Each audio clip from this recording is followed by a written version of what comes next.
Albert Camus es probablemente uno de los pensadores más influyentes del siglo XX, un filósofo disfrazado de novelista, cuya historia es la historia de toda una generación que nunca ha sabido realmente encontrar su sitio en el mundo.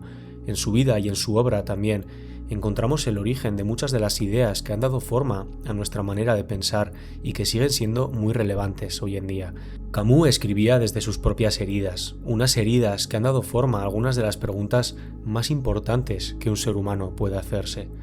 Camus nació en Argelia en 1913, en el seno de una familia muy humilde, pobre incluso, sin agua, sin libros ni red, pero aún así llegó a ganar el Premio Nobel de la Literatura. ¿Cómo puede alguien que creció en la miseria, que vio morir a su padre muy joven, que sufrió de tuberculosis, que vivió tanto contraste en su vida, llegar a cuestionarlo todo con tanta lucidez? La respuesta está en sus libros y en sus personajes. Este videoensayo analizará la figura de Camus a través de sus obras, porque él no escribía para explicar el mundo, escribía para entenderlo, y en este intento nos dejó una enseñanza que sigue siendo muy vigente e irrelevante. Nos enseñó a vivir, a rebelarnos, a decir que sí a la vida, incluso cuando todo conspira para que digas que no, y eso es lo que veremos a continuación. Antes de empezar, tengo que decir que yo no hablo francés correctamente. Lo estudié en el colegio durante unos años, pero no lo practico, entonces no lo pronuncio bien. Así que si pronuncio el nombre de Albert, de alguno de sus personajes o alguno de sus familiares de forma incorrecta, pido paciencia. Albert fue el segundo hijo de Lucien Camus y Catherine Sintès. Su padre murió en la batalla del Marne durante la Primera Guerra Mundial, justo cuando Albert apenas tenía 1 año. Su madre, que apenas oía y no sabía ni leer ni escribir, crió a sus 2 hijos en un pequeño piso de Argel, sin agua corriente, bajo la sombra autoritaria de una abuela que imponía el silencio como norma. Fuera de este piso, el mundo era completamente distinto. Argelia era entonces una vibrante ciudad colonial francesa, influenciada por la arquitectura y la modernidad europea, pero manteniendo esa esencia salvaje del norte de África. En aquella época, el sol cegador de Argelia, el mar Mediterráneo, los partidos de fútbol en la calle y el clima darían forma a un mundo interior de Camus que después plasmaría en sus obras. Era, sin embargo, un contraste brutal entre la dura realidad del hogar que vivía Camus y la belleza desbordante del mundo exterior, y ese contraste temprano entre la belleza y el sufrimiento fue una de las primeras chispas de su pensamiento. Aprendió pronto que la vida era bella pero arbitraria, y la felicidad podía ser aplastada por el destino en cualquier momento. Gracias a una beca y al apoyo de su maestro, Camus pudo ir a la Universidad de Argel, y allí se sintió por primera vez como un extraño, como un extranjero al fin y al cabo. Él venía de un suburbio pobre y allí se encontró rodeado de jóvenes de clase media. Aún así, con el tiempo, poco a poco se hizo conocido en el ambiente universitario. Entonces le apasionaba el fútbol y de él diría: todo lo que sé con mayor certeza sobre la moral y las obligaciones se lo debo al fútbol. Esta frase dice mucho de un hombre que siempre buscó la verdad en lo concreto y no en lo abstracto. Sin embargo, a los 17 años contrajo tuberculosis. Esta enfermedad interrumpió sus estudios y sus planes de futuro, y en ese tiempo, forzado de quietud y de reflexión, Camus descubrió el teatro.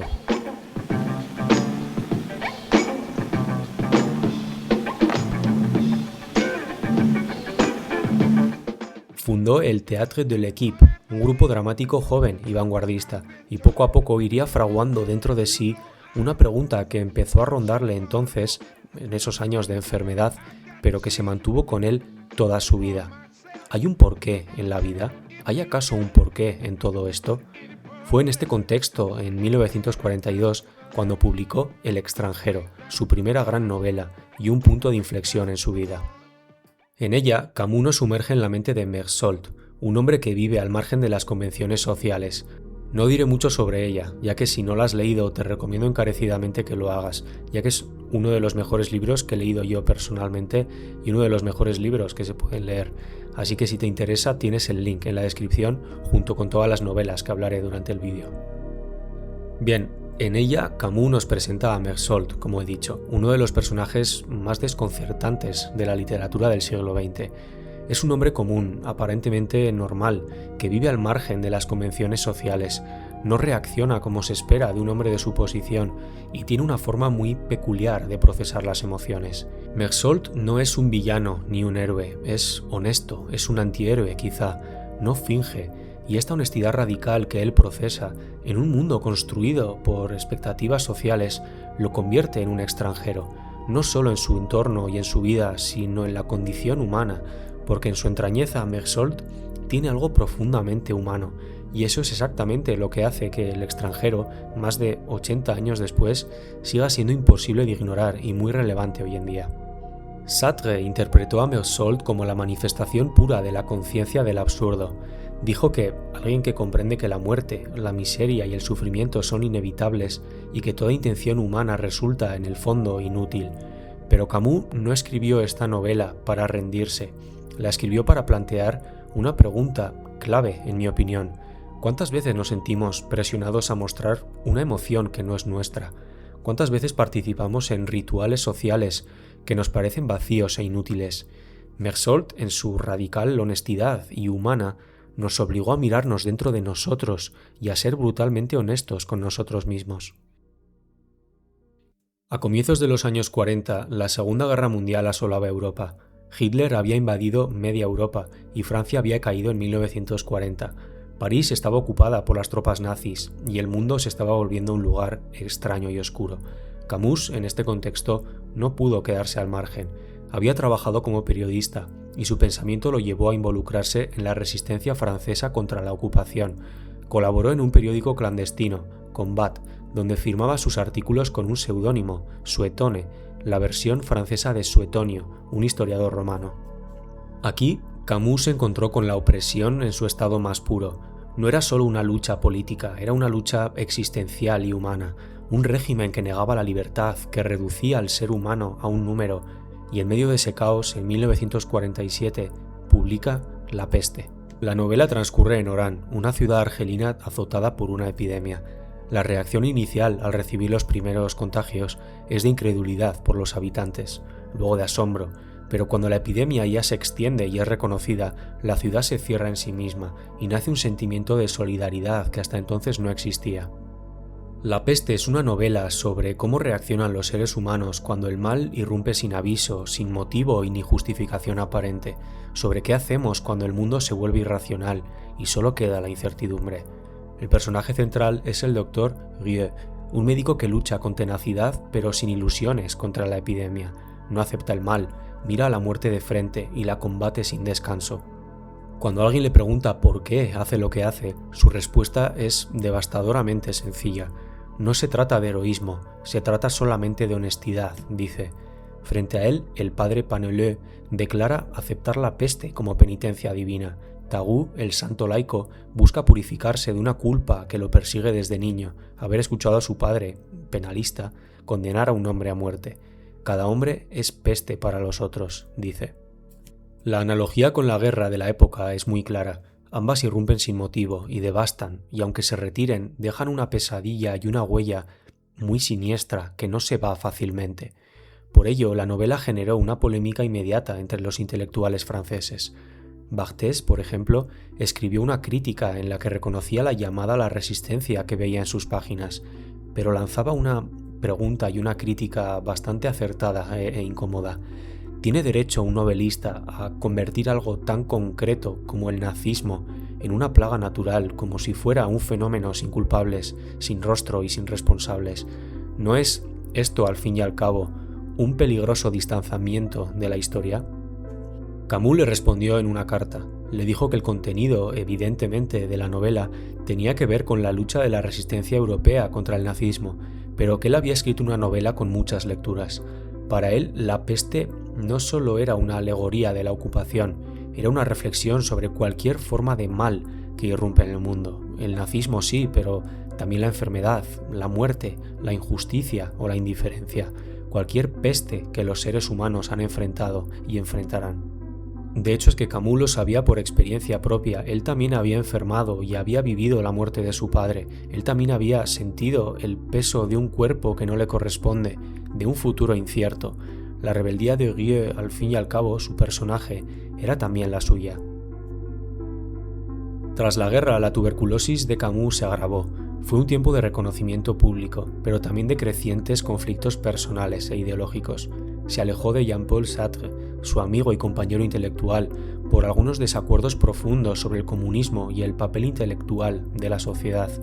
Camus criticaba la violencia como medio para la revolución, pero Sartre a veces la veía como necesaria, y esto provocó su distanciamiento. Para Camus, que había vivido la opresión del nazismo de cerca, no podía aceptar nuevas formas de tiranía, aunque vinieran disfrazadas de liberación y salvación. Su experiencia con el fascismo le había enseñado los peligros de las ideologías totalitarias, que prometen paraísos a costa de la libertad individual. Estas rupturas le pesaron, ya que no es sencillo, y especialmente cuando se trata de ideología, perder a los compañeros de la trinchera. En este contexto de dudas, enfermedad agravada y soledad, Camus publica en 1956 La caída. Es la confesión de Clamence, un abogado parisino que se revela como un juez penitente. Al fin y al cabo es una persona que juzga a los demás para evitar ser juzgado a sí mismo. Clamence representa la hipocresía y la autojustificación que Camus vivía en su tiempo y a su alrededor, y quizá con brutal honestidad en sí mismo también. Es un libro oscuro, quizá el más personal de Camus, sin la esperanza explícita de la peste. Aquí la lucha no es contra una plaga externa, sino contra la culpa interna y la incapacidad de ser inocente y de sentirse como tal. Nadie sale limpio de sus páginas. La novela se convierte en una reflexión sobre la condición humana después de la guerra, cuando las grandes ideologías prometieron el paraíso y solo trajeron el infierno. Camus ya había visto que el mal no se erradicaba con la violencia, que la búsqueda de la pureza moral podía llevar a la condena de otros, y era muy consciente de ello porque lo había vivido. La caída es un grito de alerta. No hay inocencia absoluta, todos somos responsables de alguna manera. Con este telón de fondo, de dudas y enfermedad, en 1957 Camus recibe el Premio Nobel de Literatura. Fue un reconocimiento a su obra, pero también un momento de gran presión y de nuevas contradicciones. El filósofo del absurdo era ahora una figura mundialmente conocida, pero su cuerpo y su alma seguían estando en guerra. Hay una imagen que resume, en mi opinión, mejor que ninguna la figura, el pensamiento y la vida de Camus, y es la de Sísifo, condenado por los dioses a empujar una roca por encima de una montaña para que caiga y volver a hacerlo otra vez, una y otra vez hasta la eternidad. Pero para entender por qué Camus eligió esta historia, hay que conocerla primero. Sísifo fue el primer rey de Corinto, un líder brillante, pero también un hombre astuto y arrogante, que se atrevió a engañar a los dioses 2 veces. Primero encadenó a Tánatos, el dios de la muerte, haciendo que nadie en la tierra pudiera morir. Luego escapó del inframundo con un engaño, volviendo al mundo de los vivos sin intención de regresar. Los dioses no iban a permitir un tercer engaño, y su castigo fue empujar una roca enorme cuesta arriba por toda la eternidad. Cada vez que se acercaba a la cima, la roca rodaba hasta abajo, y así Sísifo tenía que volver a empezar, una y otra vez, para siempre. Los dioses creían que habían ganado, que no había castigo más humillante que una tarea inútil y sin fin, pero no contaban con la interpretación de Camus. En el mito de Sísifo, publicado en 1942, Camus llega a una conclusión tan simple como radical. ¿Y si Sísifo es feliz, levantando su roca? Sísifo no tiene ilusión de un día mejor ni espera una recompensa futura. Su experiencia está anclada en el aquí y en el ahora, abraza su tarea, la hace suya y se convierte en el dueño de su propia historia, libre incluso en su propio castigo. La felicidad no está en la cima, está en el descenso, en el momento en que baja a buscar su roca de nuevo. Y esto es algo de lo que hablo mucho, porque es una idea con la que me identifico mucho. Y si Sísifo ama el proceso de levantar la piedra todos los días, quizá es la única interpretación posible, porque cuando tú amas tu proceso, sin ánimos de un futuro externo que no puedes controlar, todo es mejor. Cuando tú eres feliz levantando tu roca todos los días, te da igual si llegas a la cima y vuelve a rodar hasta abajo, porque disfrutas de ese proceso. Para él, para Camus y para Sísifo, esta es la forma más alta y clara de rebeldía. No huir del absurdo, mirarlo a la cara y seguir empujando, porque si persigues el dinero, ¿cuándo será suficiente? Nunca hay dinero. Si persigues la felicidad, ¿cuándo hay suficiente felicidad? Si persigues una carrera para llegar a la meta, ¿qué harás cuando llegues a la meta? Creo que tienes que disfrutar del proceso. Está bien tener motivos externos para seguir creyendo y para seguir construyendo, pero si no disfrutas del proceso, el resultado externo no importa. Tienes que disfrutar de levantar la roca todos los días, porque es así como el resultado final, binario, de victoria o derrota deja de cobrar sentido y solo queda disfrutar y ganar porque disfrutas del proceso. El 4 de enero de 1960, a los 46 años, Camus murió en un accidente de coche. Iba en el asiento del pasajero de un vehículo conducido por su editor, un final absurdo e irónico para el filósofo que había explorado el sinsentido de la existencia. En su bolsillo encontraron el manuscrito inacabado de El primer hombre, la gran novela que nunca llegó a publicar. Hay algo de Camus en todos sus personajes y hay algo de ellos en todos nosotros. Mersault, que se niega a fingir en su brutal honestidad y humanidad, Rieu, que actúa sin esperanza de victoria, Clamence, que no puede escapar de su culpa y se persigue a sí mismo, incluso Sísifo, que empuja su roca y encuentra en ellos su dignidad y su motivo de vida. A través de un conocimiento brutal de la condición humana, Camus supo nombrar algo que todos sentimos pero que pocos se atreven a decir. El mundo no tiene sentido, la muerte es inevitable, la libertad es difícil y a pesar de todo, por eso precisamente, la vida merece la pena ser vivida, es bonita y merece la pena querer vivirlo todo con intensidad, amando el proceso como Sísifo amaba levantar la roca todos los días. Su pensamiento influyó en Sartre, en Simone de Beauvoir y en toda una generación de intelectuales que intentaron entender el mundo después de la guerra, un mundo nuevo y oscuro.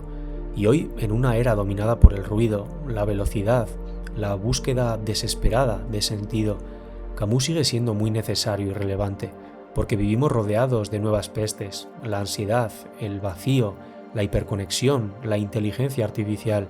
Esto nos desconecta de nosotros. ¿Cuál sería la respuesta de Camus a los problemas que tenemos hoy? No sería la resignación, ni mucho menos, creo yo, todo lo contrario, sería la rebeldía, sería decir que no a lo que nos degrada, decir que sí a lo que nos hace humanos, actuar con honestidad, disfrutar del proceso, disfrutar de la roca y llegar a amarla, aunque no sepamos si tiene sentido.